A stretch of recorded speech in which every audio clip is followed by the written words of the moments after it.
Bismillahirrahmanirrahim. Assalamualaikum warahmatullahi wabarakatuh. Shalom, Namo Buddhaya, Om Swastiastu, salam sejahtera untuk kita semua.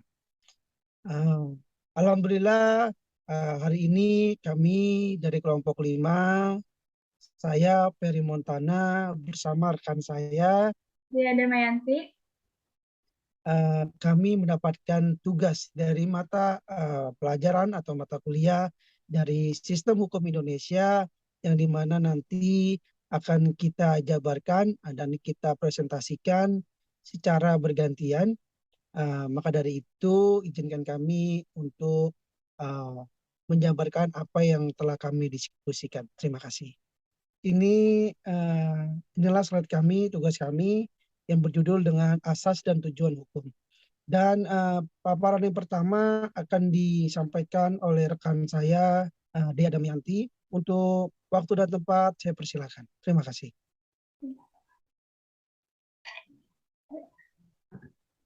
Kepastian hukum.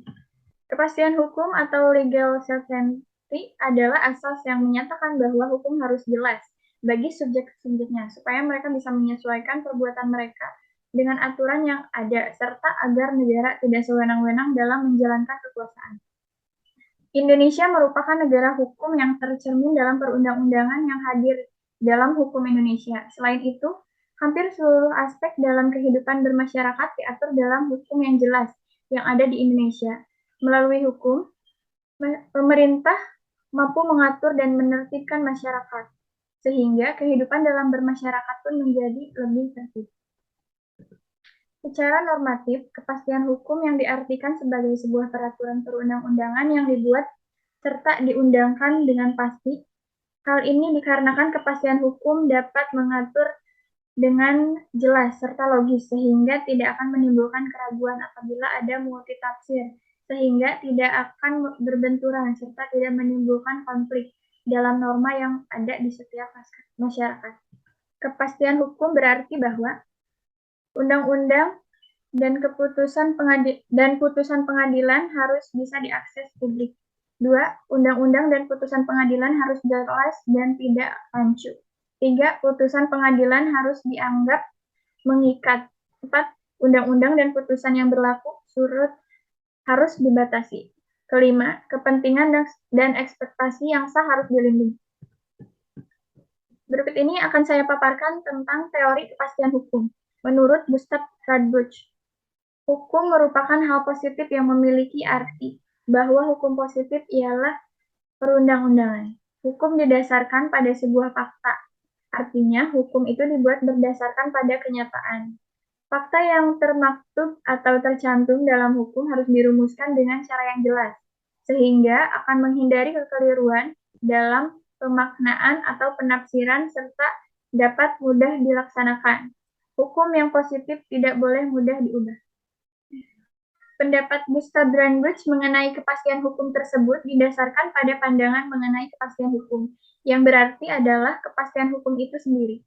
Gustav Brandbusch mengemukakan bahwa kepastian hukum adalah salah satu produk dari hukum, atau lebih khusus lagi merupakan produk dari perundang-undangan. Kepastian hukum menurut Jan M. Otto. Kepastian hukum menyediakan aturan hukum yang jelas serta jernih, konsisten, serta mudah diperoleh atau diakses. Aturan hukum tersebut haruslah ditertibkan oleh kekuasaan negara dan memiliki 3 sifat, yaitu jelas, konsisten, dan mudah diperoleh. Beberapa instansi, penguasa, atau pemerintahan dapat menetapkan aturan hukum dengan cara yang konsisten, serta dapat tunduk maupun taat kepadanya. Mayoritas warga pada suatu negara memiliki prinsip untuk dapat menyetujui muatan yang ada pada muatan isi. Oleh karena itu, perilaku warga pun akan menyesuaikan terhadap peraturan yang telah ditertibkan oleh pemerintah.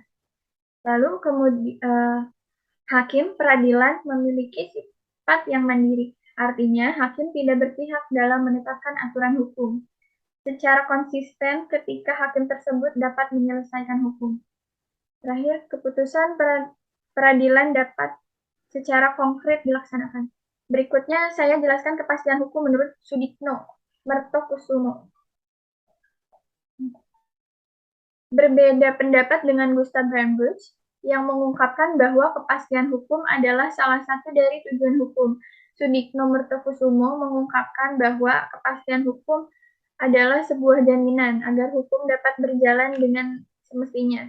Artinya, dengan kepastian hukum, individu yang memiliki hak adalah yang telah mendapatkan putusan dari keputusan hakim itu sendiri. Jadi, menurut pendapatnya, hukum tidak sama dengan keadilan. Lalu ada teori kepastian hukum menurut Nur Hasan Ismail. Menurut Ismail, berpendapat bahwa penciptaan dalam kepastian hukum dalam peraturan perundang-undangan memerlukan beberapa persyaratan yang berhubungan dengan struktur internal dan norma-norma itu sendiri. Dari kepastian hukum menurut Nur Hasan Ismail.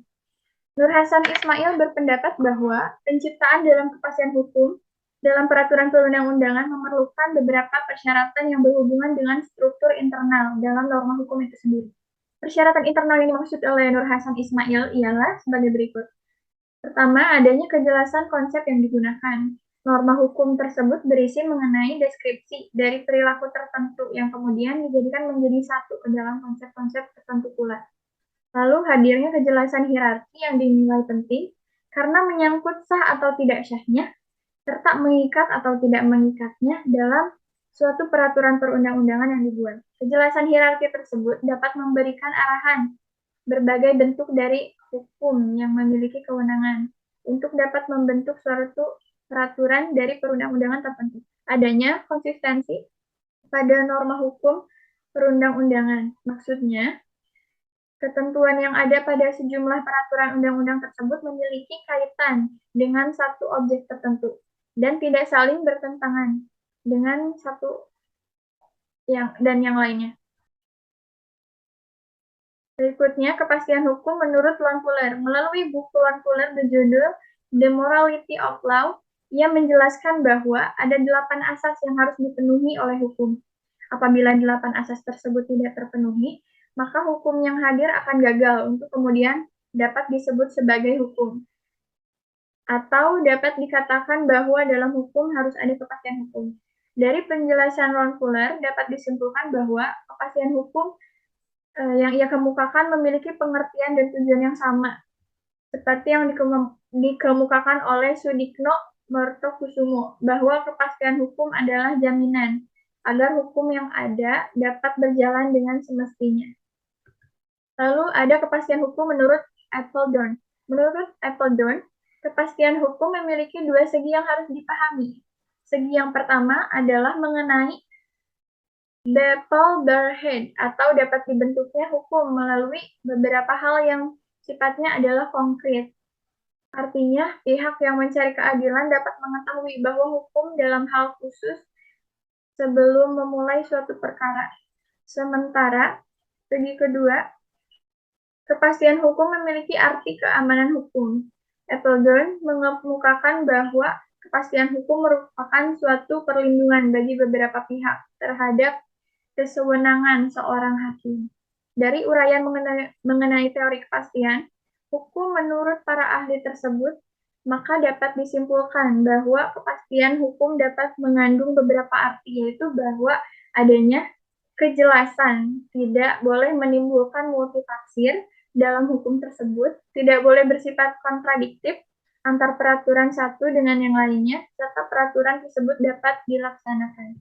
Hukum menurut teori kepastian hukum dari para ahli tidak boleh memiliki sifat yang kontradiktif, sebab jika bersifat kontradiktif, maka hukum tersebut akan menjadi sumber keraguan.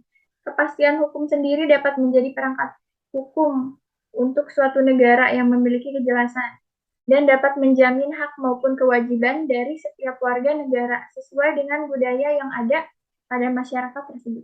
Selanjutnya ada materi mengenai perbuatan hukum yang akan dijelaskan oleh rekan saya, Saudara dari Montana. Kepadanya saya persilahkan. Terima kasih Kak Dea atas penyampaiannya. Kali ini saya Peri Montana akan melanjuti presentasi yang telah kita buat. Nah, kali ini ada perbuatan hukum. Perbuatan hukum adalah perbuatan subjek hukum dalam tanda kurung orang atau badan hukum yang secara sengaja dilakukan sehingga menimbulkan hak-hak dan kewajiban-kewajiban. Perbuatan yang dimaksud misalnya membuat surat wasiat pembuat perjanjian, dan lain-lain. Perbuatan hukum sepihak yaitu perbuatan hukum yang dilakukan oleh satu pihak saja dan menimbulkan hak dan kewajiban pada satu pihak pula. Misalnya, pembuatan surat wasiat dan pemberian hadiah sesuatu, pembuatan surat wasiat dan pemberian hadiah sesuatu benda atau hibah. Perbuatan hukum dua pihak yaitu perbuatan hukum yang dilakukan oleh dua pihak dan menimbulkan hak-hak dan kewajiban-kewajiban bagi kedua belah pihak. Timbal balik. Misalnya, membuat perjanjian jual beli, perjanjian sewa menyewa, dan lain-lain. Suroso dalam buku yang sama, halaman 291 sampai 292, bahwa perbuatan hukum atau tindakan hukum baru terjadi apabila ada pernyataan kehendak. Untuk adanya pernyataan kehendak diperlukan yaitu ada dua hal. Yang pertama, adanya kehendak orang itu untuk bertindak, menerbitkan atau menimbulkan akibat yang diatur oleh hukum. Dan yang kedua, pernyataan kehendak pada asasnya tidak terkait pada bentuk-bentuk tertentu dan tidak akan ada pengecualiannya, sebab dapat terjadi secara satu, pernyataan kehendak secara tegas dapat dilakukan dengan yang bagian A tertulis yang dapat terjadi antara lain ditulis sendiri, yaitu bagaimana semestinya kita menulis dengan diri kita sendiri. Dan yang kedua, ditulis oleh pejabat tertentu dan ditandatangani oleh pejabat. Contohnya, ditulis oleh pejabat tertentu dan ditandatangani oleh pejabat itu disebut juga akte otentik atau akte resmi seperti mendirikan PT dengan akte notaris, suatu pernikahan dengan surat nikah dan seseorang lulus ujian diberikan ijazah dan sertifikatnya. Dan yang ke B itu ada mengucapkan kata. Mengucapkan kata pernyataan kehendak ini cukup dan mengucapkan kata setuju misalnya dengan mengucapkan oke, ya, ACC, dan semacamnya. Dan yang C, isyarat atau dalam tanda kurung gerben, yaitu pernyataan kehendak secara tegas dengan isyaratnya misalnya dengan menganggukkan kepala, tanda setuju, menggelengkan kepala, menyatakan menolak, atau dengan sikap tangan dan bahu mencibirkan mulut, mengeringkan mata, dan sebagainya. Selanjutnya, pernyataan kehendak secara diam-diam dapat diketahui dari sikap atau perbuatan. Misalnya, sikap diam yang ditunjukkan dalam rapat berarti setuju. Yang selanjutnya saya akan menjelaskan tentang konsep hukum modern rasional. Mark Galanter menegaskan hukum modern memiliki ciri antara lain bersifat retorial, tidak bersifat personal, universalitas, rasional, dengan menitip keberatan pada utilitas dari hukum untuk masyarakat, sehingga berbicara hukum seringkali dikaitkan dengan realitas sosial di mana hukum itu tumbuh dan berkembang.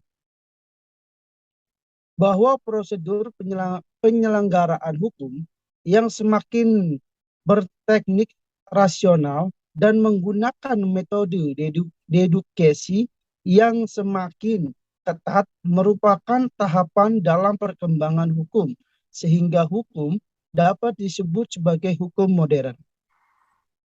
Banyak para ahli hukum yang berbeda pendapat tentang tujuan dari pemindahanaan, tetapi ada beberapa kesamaan seperti memperbaiki perilaku, membuat jera, tidak ingin melakukan lagi, dan tidak mampu melakukan lagi perbuatan-perbuatan jahatnya. Sedangkan pemindahanaan pada masa modern mengarah pada hal-hal yang rasional dan memunculkan banyak alternatif dalam penggunaan sanksinya.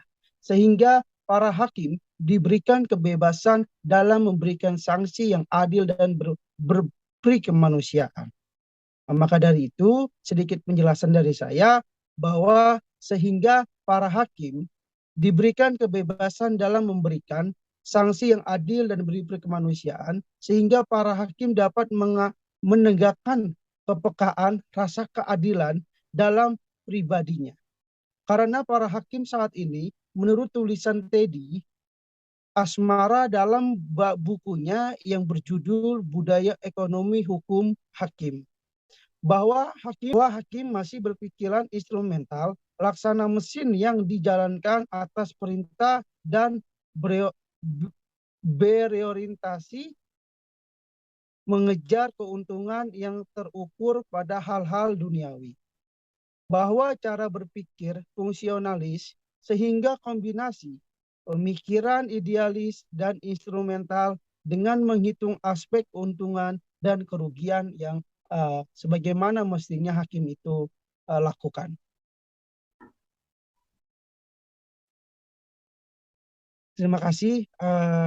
Itu yang bisa kita sampaikan. Selesai sudah presentasi kelompok kami. Seperti hubunganmu yang selesai bahkan sebelum dimulai. Ya, terima kasih kawan-kawan. Itu yang bisa saya sampaikan bersama rekan saya, Kak Dea Damayanti, yang dimana kami dari kelompok 5 mengerjakan tugas sistem hukum Indonesia sama seperti kawan-kawan yang lainnya.